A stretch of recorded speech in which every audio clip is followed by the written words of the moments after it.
tudo bem com vocês? Eu espero que sim e espero que vocês estejam preparados para mais uma aula de Química Inorgânica. Vamos lá?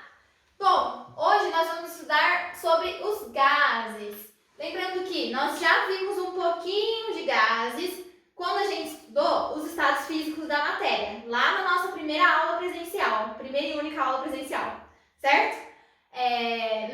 Vamos relembrar então um pouquinho do que a gente viu lá nessa aula sobre estados físicos da matéria e entender por que ela é tão importante para os estudos dos gases que a gente vai ver agora.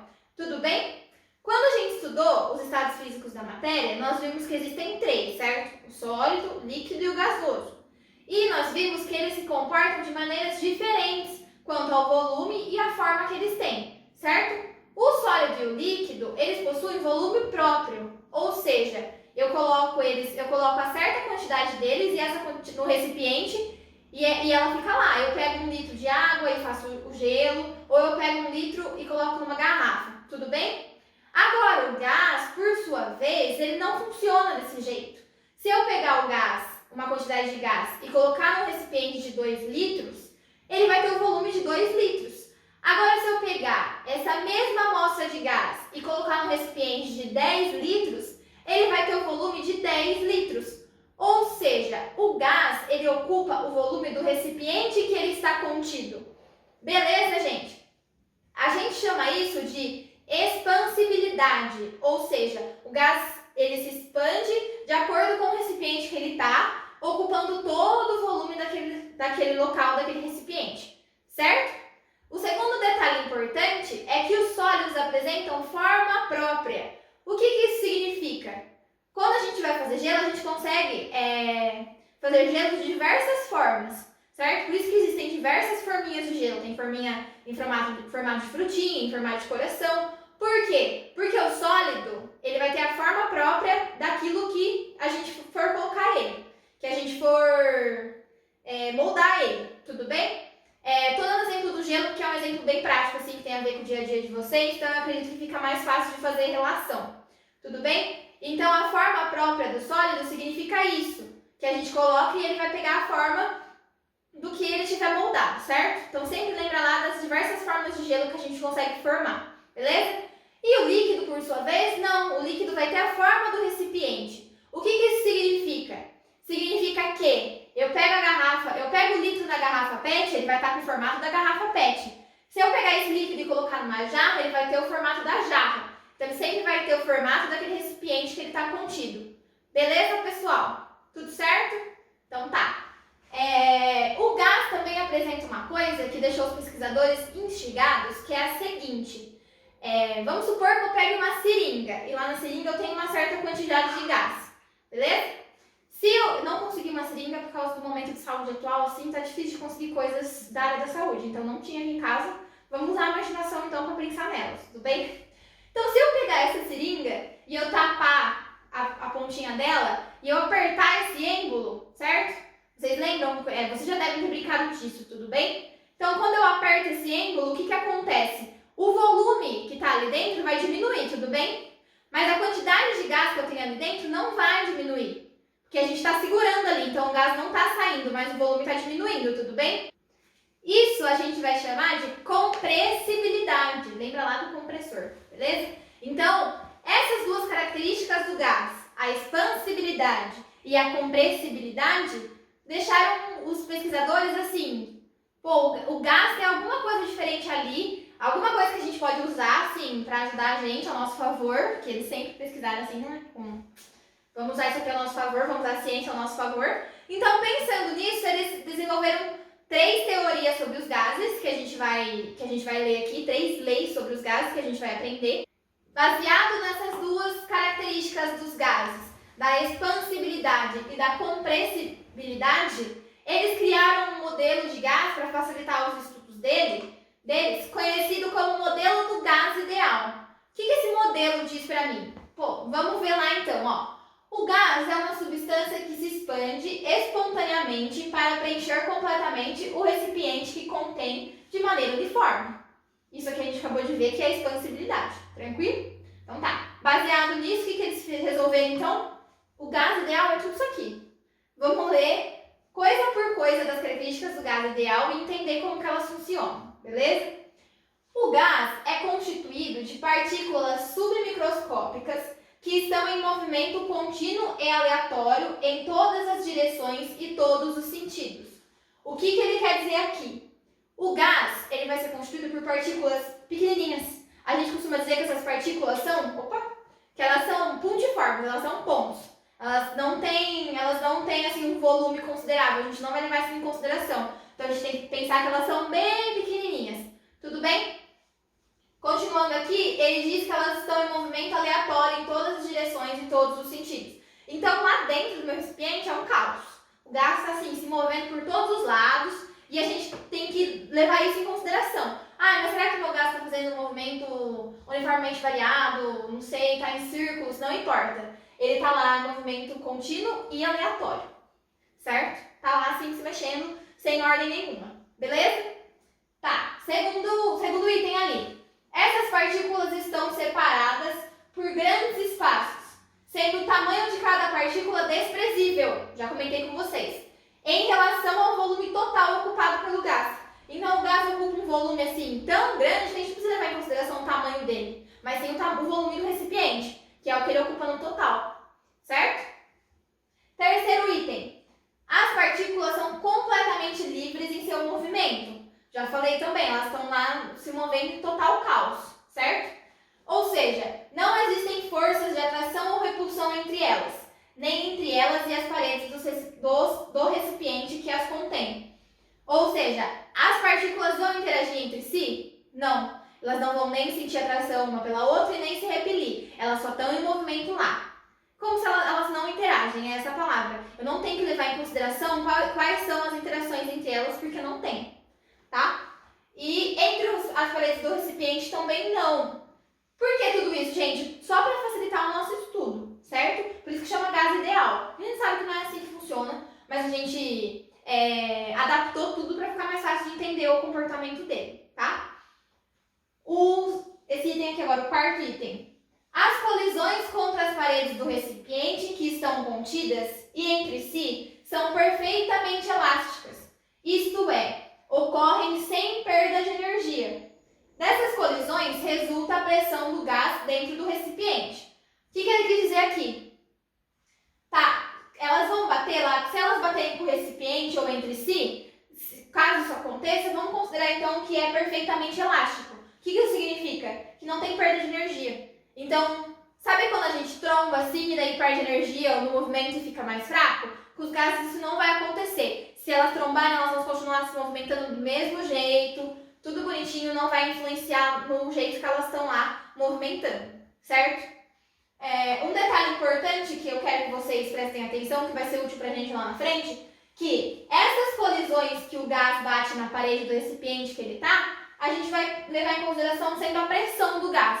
A gente já vai estudar a pressão e eu vou falar mais disso, tudo bem? Por último, para o mesmo volume, a frequência de colisões é diretamente proporcional à temperatura do sistema. Isso aqui é legal também, que lá na nossa primeira aula presencial eu também falei para vocês. Lembra que eu havia comentado que toda vez que a gente falar de temperatura, a gente tem que relacionar com o grau de agitação das moléculas?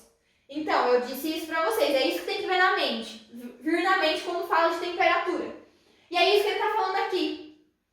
A frequência de colisões, então o quanto que elas vão ficar batendo e se movimentando lá, mais rápido ou mais devagar, está relacionado à temperatura, diretamente relacionado. Ou seja, quanto maior a minha temperatura, mais elas vão se movimentar. Quanto menor a minha temperatura, menos elas vão se movimentar. Tudo bem? Menos elas vão ficar agitadas. Certo, pessoal? Tranquilo? Então aqui, ó, tem uma imagem pra gente ver. Tá meio ruim, espero que seja dando pra vocês enxergarem. Uma imagem de como seria o modelo do gás ideal. Então a gente tem umas esferas aqui, não saiu o movimento delas, elas estão se movimentando cada uma para um lado, totalmente desorganizado, certo? Aqui elas até têm um tamanho, mas a gente considera elas como sendo só um pontinho assim, esferinhas se movimentando. E reparem que elas estão com um espaço entre elas e num movimento bem aleatório. Isso aqui é o que eu chamo de gás ideal. Beleza, gente? Então agora que nós já sabemos como que o nosso gás gás ideal se comporta, a gente pode entender quais são as variáveis que influenciam no comportamento desse gás. Por que meu gás está se movimentando mais rápido ou mais devagar? Ou por que meu gás está batendo tanto assim na parede do meu vidro, do meu recipiente, por que ele está batendo menos, certo? São essas variáveis que vão falar para mim como que meu gás se comporta. Por isso que elas chamam variáveis do estado. São as variáveis utilizadas para descrever o comportamento dos gases, que vocês já sabem bem quais são. Vamos começar com ela, a pressão, que eu já tinha comentado lá. Então, a pressão vai ser representada pela letra P, aqui no nosso estudo de gases, certo? E a física define pressão como sendo a força por unidade de área. Então, é a força que eu aplico numa unidade de área lá, o quão eu estou forçando aquilo ali na unidade de área, certo? É a pressão que eu estou fazendo. Para os gases, a gente vai adaptar isso para os gases. A pressão vai ser resultante dos choques das partículas com as paredes do recipiente, que a gente já tinha falado ali no slide anterior. O que isso significa? O meu gás vai estar lá no meu recipiente, ele vai estar chocando na parede, não vai? Porque eles estão movimentando, eles vão batendo. Isso vai resultar na pressão.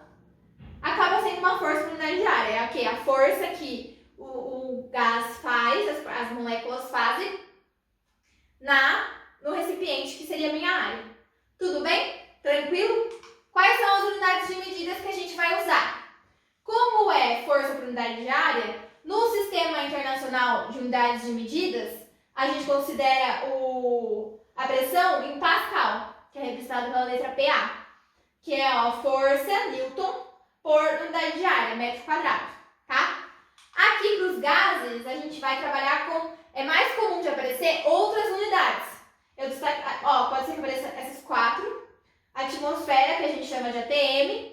Milímetros de mercúrio, que a gente chama de mmHg. Torre Thiele, que a gente chama de torr. Ou bar, que a gente chama de bar mesmo, tá? Destaquei aqui para vocês essas duas, que são as principais. Estão aqui em negrito, ó. O ATM e o mmHg, o milímetro de mercúrio, que são as mais usuais. Mas pode ser que apareça qualquer uma dessas. Tudo bem? Então, pressão vai ser a resultante dos choques das moléculas no meu recipiente. E a gente vai usar essas unidades de medida, tá? O que eu trouxe aqui para vocês de importante? Conversões de unidades de medida. Por quê? Porque os exercícios adoram colocar pressão em ATM e pedir resposta em mmHg. Ou pressão em torr, pedir resposta em bar. E por aí vai. Pressão em torr, pedir resposta em ATM. E por aí vai. Tudo bem, gente? Vários tipos de conversão podem ser feitas. Então, sempre tem que prestar muita atenção do que o seu exercício quer e qual é o objetivo da questão, certo? Então, aqui eu trouxe um resuminho para vocês de todas as conversões de pressão que a gente pode estar realizando, tá? Sempre se atentem aonde você está, qual a informação que o exercício te deu e aonde você quer chegar, beleza? Então, tá aqui para vocês um resuminho, ok? Segundo, variável do estado, que vai influenciar no comportamento do gás, que vai descrever o comportamento do gás, é o volume. Então, a gente fala muito de volume aqui já hoje. O volume, então, um gás ocupa todo o volume do recipiente que o contém. Nessa altura do campeonato, eu espero que isso já esteja bem na cabeça de vocês, certo? O gás sempre vai ocupar o volume de tudo aquilo que ele tá, beleza? Então, tá aqui. Como que a gente vai medir esse volume? Com qual unidade de medida? No SI, a gente mede em metros cúbicos. Isso vocês já conhecem também. Mas pode ser que apareça outras coisas. Pode ser que apareça decímetro cúbico, litro, mililitro, centímetro cúbico. Tem vários, certo? Assim como na física tem bastante unidade de medida, a gente sempre tem que saber converter. Na química também tem. Por isso que eu trouxe aqui para vocês com a tabelinha de conversão de volume também, tá? Então, 1 metro cúbico é igual a 10 a terceira decímetro cúbico, que é igual a 10 a terceira litro. Aí nós temos outras relações, relação de decímetro cúbico com litro, com metro cúbico e por aí vai. Quais são as que eu considero mais importantes? O litro, tem que saber o litro, centímetro cúbico, mililitro, tem que saber qual é a relação entre eles, porque são os que mais costumam aparecer, beleza? Então é isso aí, foquem mais nessas 3 unidades, mas é importante ter isso aqui na cabeça. Coloquei aqui também para vocês olha, na hora de fazer exercício e tudo mais, vou colocar um de conversão lá. E copie isso aqui, coloque em um lugar bem visível, vocês têm que estar olhando, sempre lembrar. Ok? Por último, a última variável do estado que a gente vai ver é a temperatura, que a gente já falou bastante também. A temperatura é o grau de agitação das partículas. Também já tem que estar na cabeça aí, já tem que estar bem lá fixo na mente.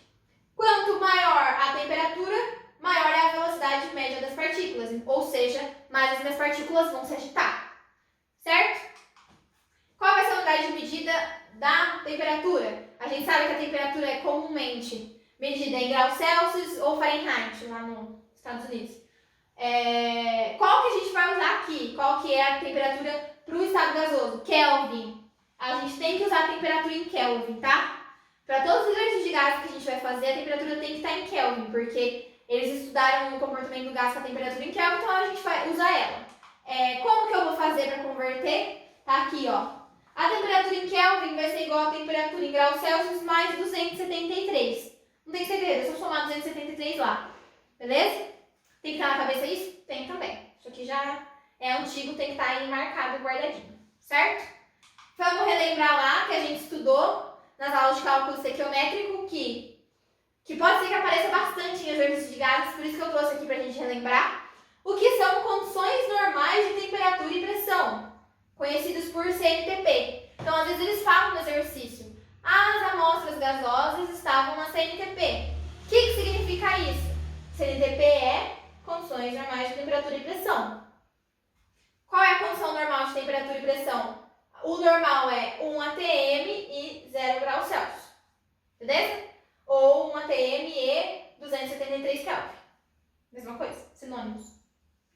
Bom, agora que nós já sabemos quais são as variáveis que vão descrever o comportamento dos meus gases. Vamos lá. Temperatura, pressão e volume. E mais ou menos como que eles funcionam. A gente tem a expansibilidade, a compressibilidade. O que aconteceu? 3 cientistas famosos, que a gente vai ver agora, resolveram fazer o quê? Brincar com essas variáveis. Deixar uma constante e ver como que as outras duas vão funcionar. Como que as outras duas vão se comportar. Se tem alguma relação ou não tem. Tudo bem? Bom, os primeiros cientistas que estudaram isso foram o Boyle e o Mariotti. Eu falo meio errado o nome deles, mas meio assim, não consigo falar, mas dá pra entender. Se vocês verem, vocês vão lembrar que eu já falei, tudo bem? Então, o Boyle e o Mariotti estavam lá estudando os gases e eles pensaram, o que será que acontece se a gente deixar a temperatura constante e fazer mudanças no gás? Ou seja, mudar o jeito que eles mudaram a pressão e o volume. Vamos deixar uma variável quietinha e mexer com as outras duas e ver como que esse gás vai se comportar. Tudo bem? Então, o que eles estudaram? Então, o comportamento dos gases em relação à variação do volume em função da variação da pressão à temperatura constante. Temperatura constante, eles chamaram então de transformação isotérmica, iso igual. Então eu fiz uma transformação e mantive a temperatura igual, tanto antes quanto depois dessa transformação. Beleza? Então o segredinho vai estar aqui, ó, nesse nominho da transformação. São 3 variáveis no chão. Temperatura, volume e pressão. Se eu deixei a temperatura constante, isotérmica, eu vou trabalhar então com o volume e com a pressão. Certo? O que eles perceberam? Que se eles deixassem a temperatura constante, a pressão e o volume eram inversamente proporcionais. Como que vai funcionar isso então, gente? Deles serem inversamente proporcionais. Eu tenho aqui um recipiente no seu estado inicial. No estado inicial, esse gás está ocupando um certo volume, que a gente chamou de V, uma certa pressão, que a gente chamou de P. Se eu aumentar a pressão nesse recipiente, ou seja, vou ir para um estado 2 agora. Se eu aumento a pressão, por exemplo, eu dobro a pressão que eu estou exercendo no recipiente, antes era P, agora vai virar 2P, o meu volume vai cair pela metade, vai diminuir metade. Então, qual que é a relação deles serem inversamente proporcionais? Se eu aumento um, eu diminuo o outro. E eles são proporcionais por quê? Se eu aumento um, eu dobro, o outro eu vou diminuir pela metade. certo? Essa é a relação que eu tenho entre os dois, beleza? A gente sempre vai estar comparando aqui um estado inicial, que é como ele estava inicialmente, e um estado final, que é quando eu fiz a mudança, o que aconteceu.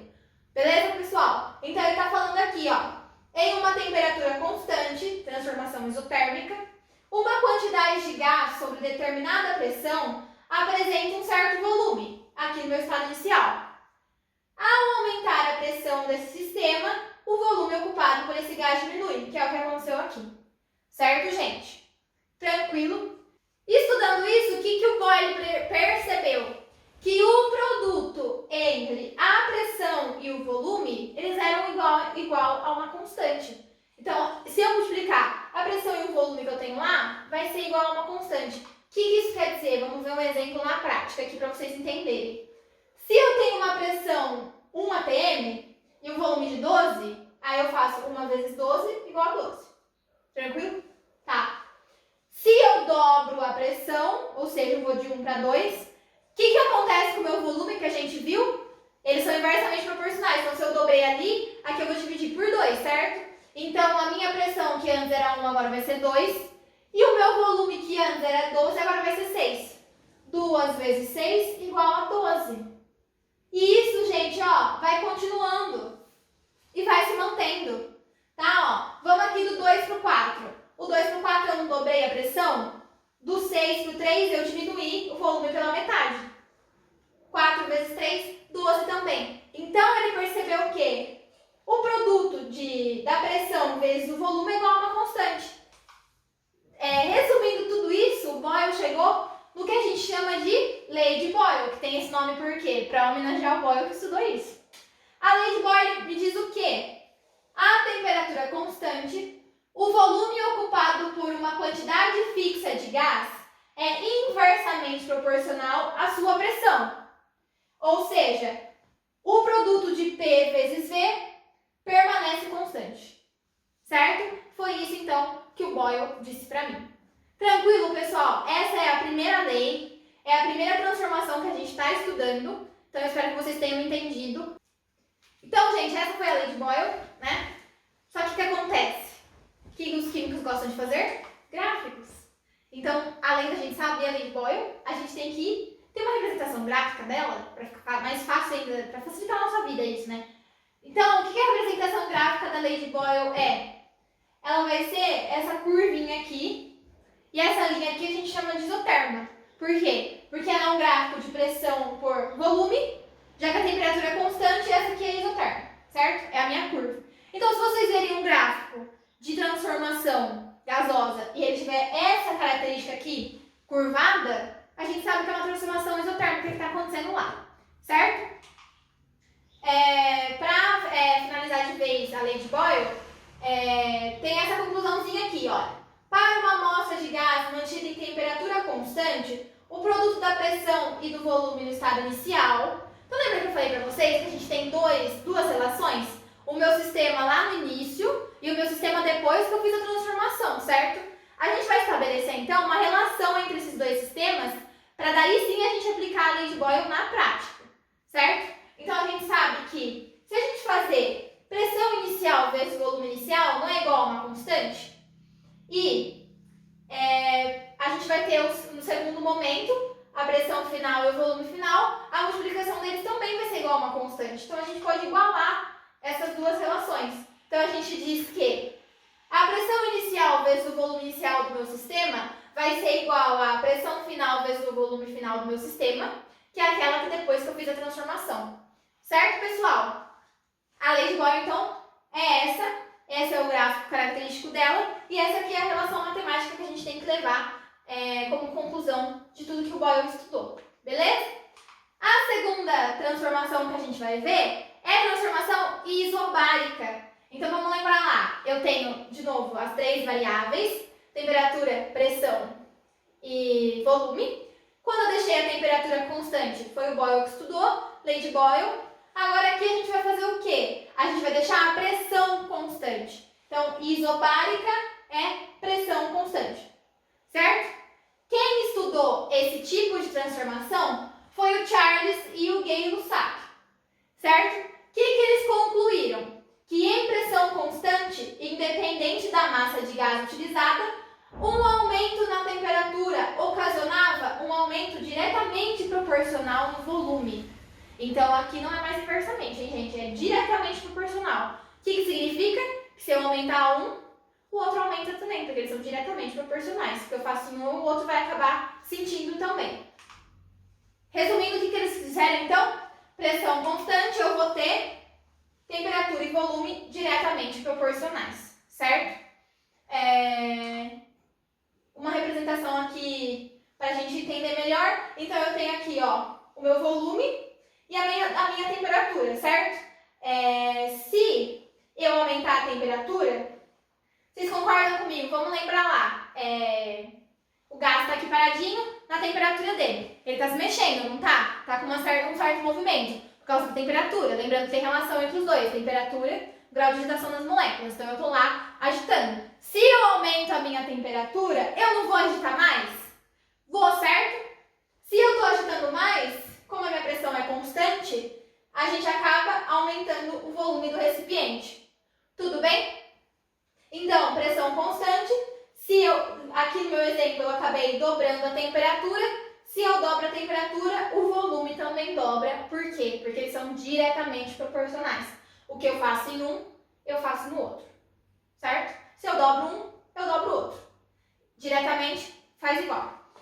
Em pressão constante, uma quantidade de gás em determinada temperatura apresenta um certo volume, meu estado inicial.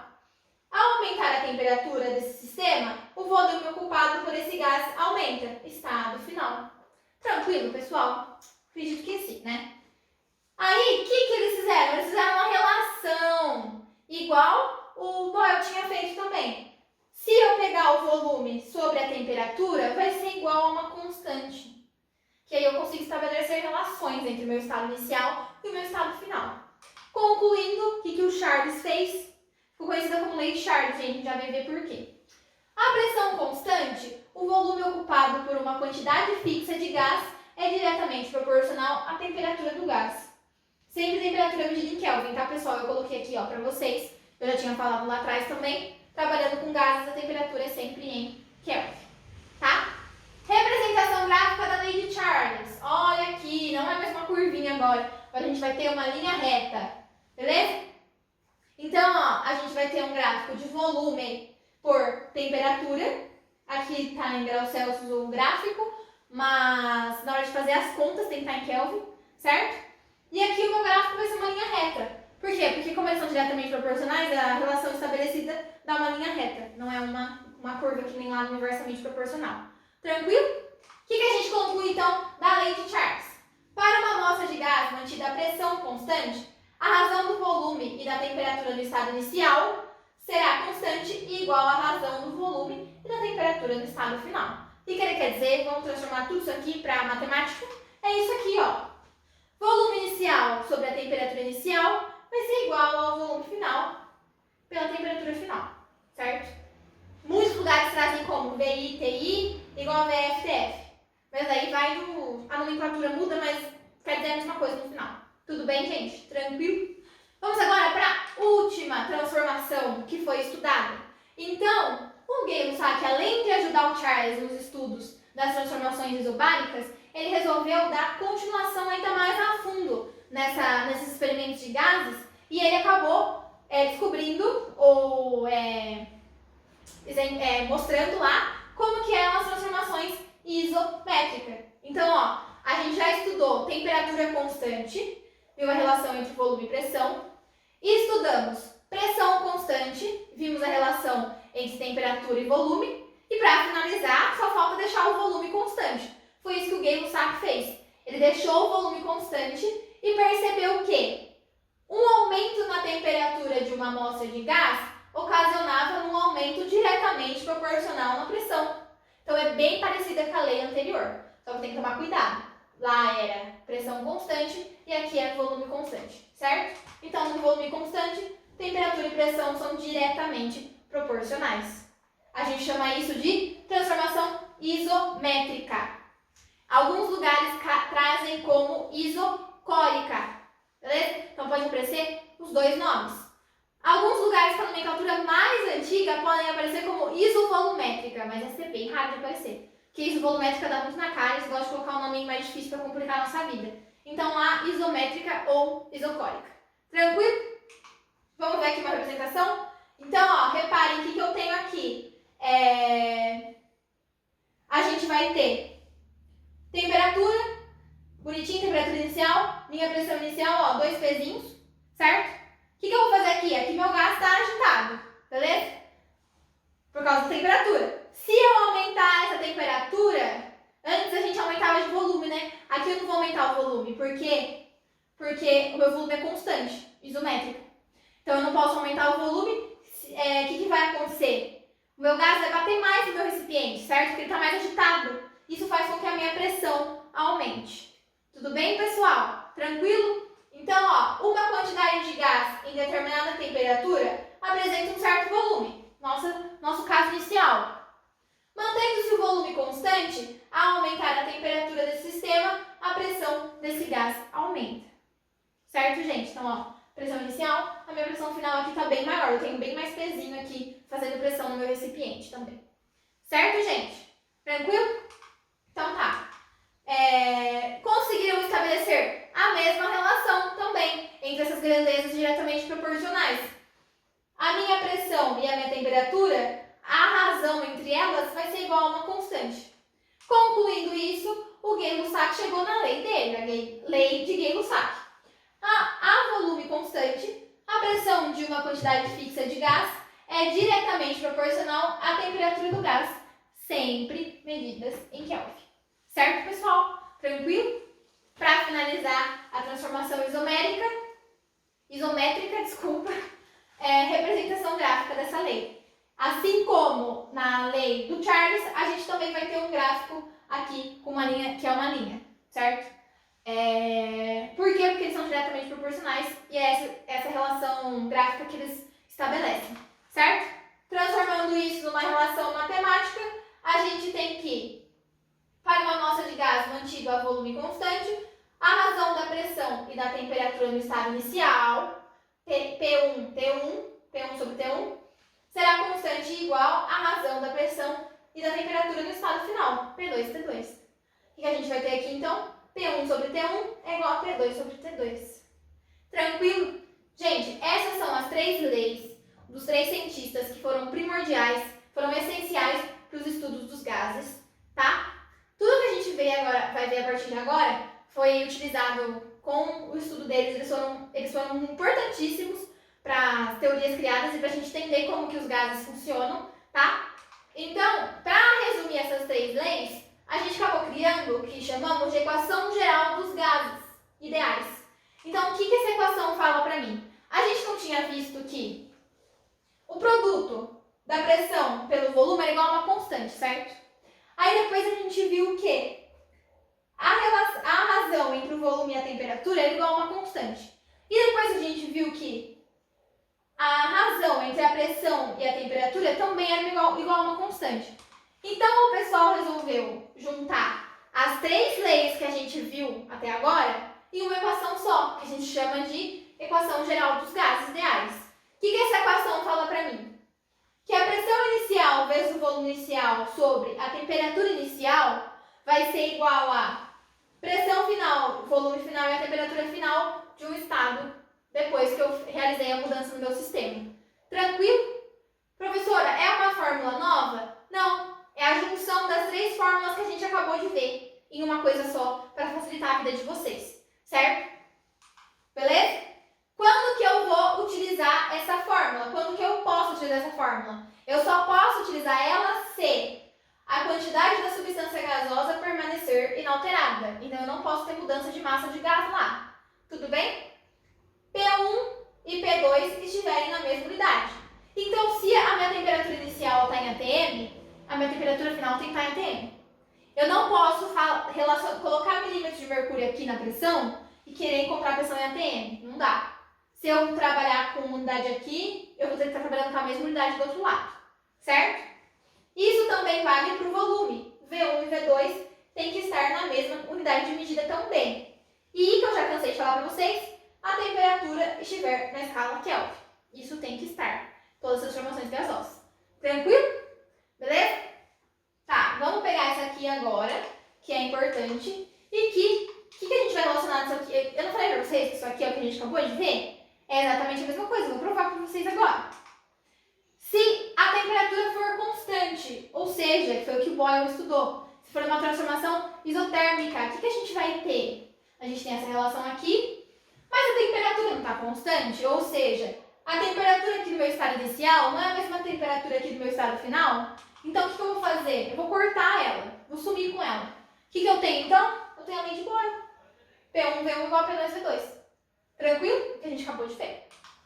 Tá, e se meu volume for constante, o que a gente vai ter? A gente vai ter que V1 é igual a V2. Então, eu vou subir com ele também. O que eu vou ter? Eu vou ter a lei do Charles. P1 sobre T1 é igual a P2 sobre T2. A lei que a gente acabou de ver. Tranquilo? Para finalizar, e se a minha pressão estiver constante? Eu não alterar a minha pressão na minha transformação química, na minha transformação gasosa lá, na mudança de sistema. O que vai acontecer então? Eu vou sumir com a pressão, resultando em V1 sobre T1 igual a V2 sobre T2, a lei do Gay-Lussac, que a gente acabou de ver. Certo, pessoal? Vocês entenderam então que a equação geral dos gases ideais é um resumo das três leis gasosas que nós acabamos de ver? Beleza? Tranquilo? Então tá. Então até aqui, ó, eu espero que esteja tudo bem, tudo certinho, nenhuma dúvida, que agora a gente vai ver mais uma relação matemática que envolve o comportamento dos gases, certo? Outro cientista famoso que estudou os gases é chamado de Clapeyron. O Clapeyron, o que ele fez? Relacionou as três variáveis do estado que a gente estava vendo até agora, pressão, volume e temperatura, com a massa de gás que eu estou usando lá no meu sistema gasoso, certo? O Clapeyron fez vários cálculos, uns estudos aprofundados lá, estabeleceu várias relações, certo? Que eu acredito que ficaria mais complicado na cabeça de vocês se eu trouxesse aqui para explicar. Então, eu trouxe a fórmula dele, que vocês já conhecem, acredito. Quem não conhece, está conhecendo agora. Essa aqui é a fórmula do Clapeyron, certo? Ela também é conhecida como equação do estado dos gases, certo? Então, antes a gente tinha a equação geral dos gases, que é a dos três, só com as três variáveis, certo? Aqui não fala de massa, não fala de nada. Agora, com o Clapeyron, a gente vai ter a equação do estado. Aqui a gente vai ter a relação das três variáveis do estado com a massa do gás, a quantidade de matéria do gás.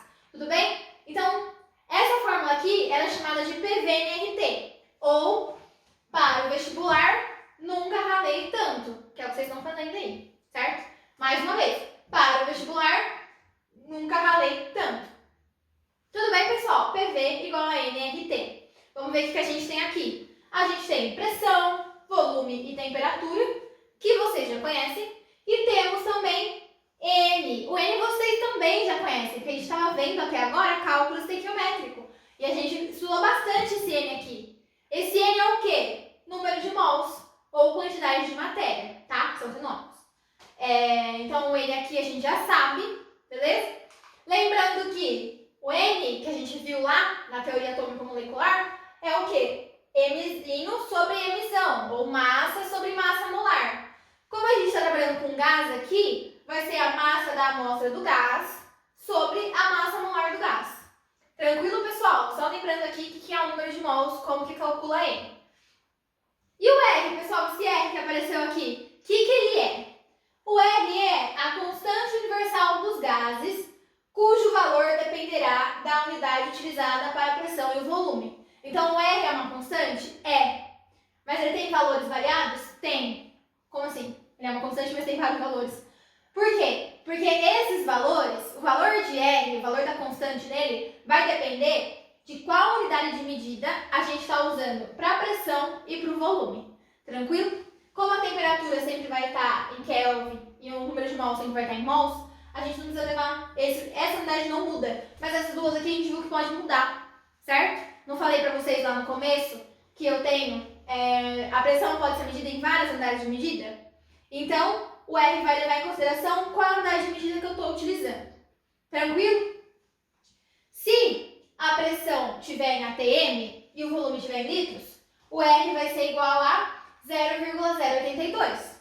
Esse aqui é o mais famoso, é o que usualmente aparece, tranquilo? Então, ó, 0,082 atm por litro, atm vezes litro por mol por Kelvin. Tá, mas se eu tiver com a pressão em milímetros de mercúrio, mmHg, e o volume em litros, o meu R mudou de valor, agora ele vai ser 62,3, tá? E se eu tiver com a pressão em quilopascal e o volume em litros, o R vai ser igual a 8,314, tá? Então, o que eu tenho que prestar atenção na hora de fazer um exercício? Qual é a unidade de medida do meu P? Certo, gente? Tranquilo? O R geralmente é fornecido pelos exercícios, porque são valores de constantes, assim, que eles geralmente passam, certo? Então, gente, essa aqui é a equação do Clapeyron, também pode aparecer como equação do estado, certo?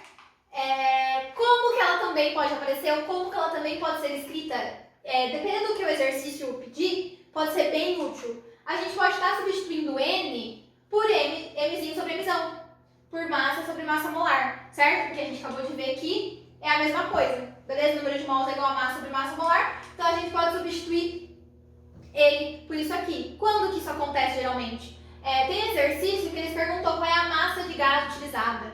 E aí o M tem que aparecer lá, certo? Então a gente coloca desse jeito que fica mais fácil de realizar o exercício.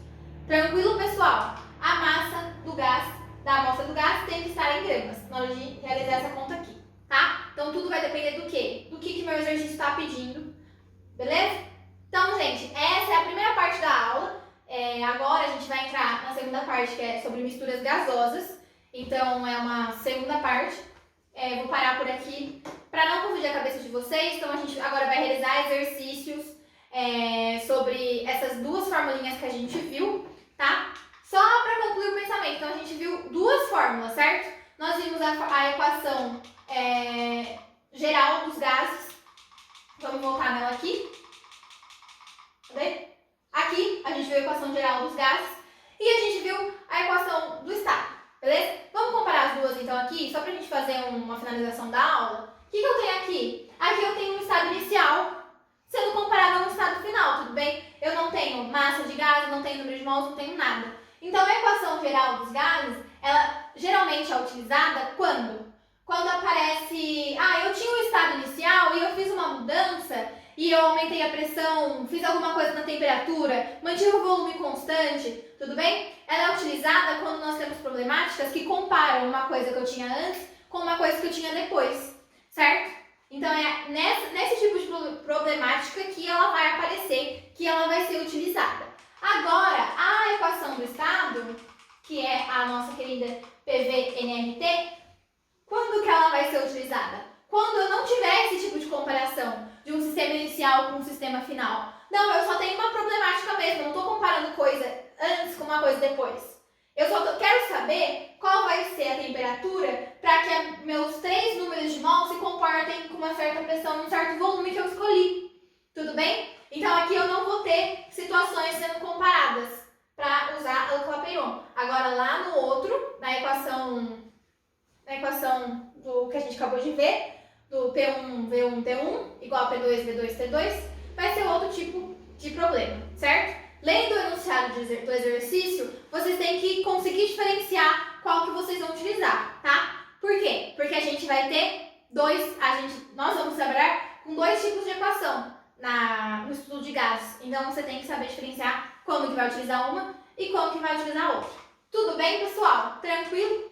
Então, a nossa aula de hoje é essa. Eu espero que vocês tenham entendido, que vocês consigam fazer os exercícios. E qualquer dúvida que vocês tiverem, é só me procurar. Tranquilo?